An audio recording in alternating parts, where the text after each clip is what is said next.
I'm Casey. And I'm Bridget. We're the bloggers behind the DIY Playbook. We've been hard at work renovating my guest bathroom, but we're so excited for today's DIY project. We're painting!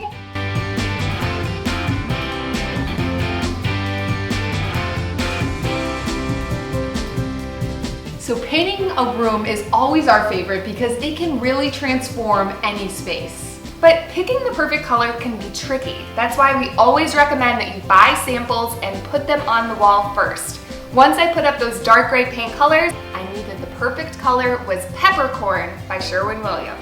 Today we're sharing our best tips and tricks for painting a room. With painting, it's all about the prep.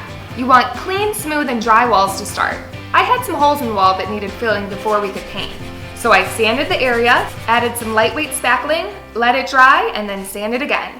We didn't want to drip any paint on Casey's new tile floors, so we used paper to protect them. We also used painter's tape along the ceiling and edges to get a crisp line. Prepping the space takes time, but trust us, it's worth it. Before we get to painting, let's review all of our DIY supplies. So obviously, we've got the paint. It's the color Peppercorn by Sherwin-Williams, and that's in an eggshell finish. Then I've got a little bucket and a tray and inserts for both, because then you can just toss it in the trash. Easy cleanup. That's what I'm all about. Then we've got a roller and a roller sleeve. Finally, the paintbrush. This is so important to invest in a quality paintbrush.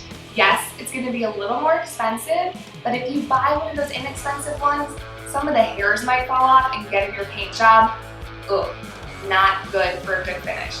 So invest in a quality paintbrush and it'll last you for years. Then when you clean it, store it back in the cover so it holds its form. Okay, let's get started painting. We're gonna start by cutting in all the corners.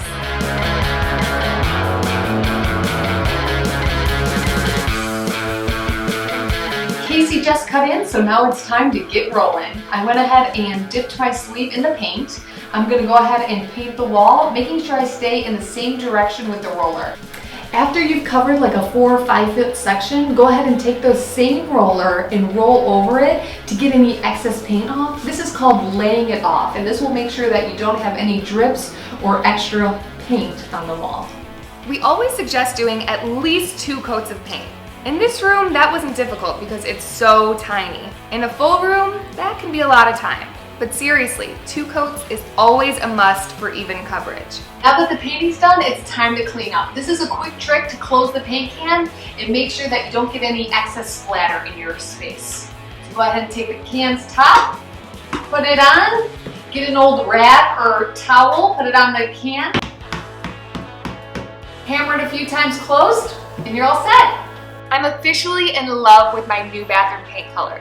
That dark gray paint looks amazing. Thanks for following along. For more DIY tips and tricks, be sure to check out the DIYplaybook.com.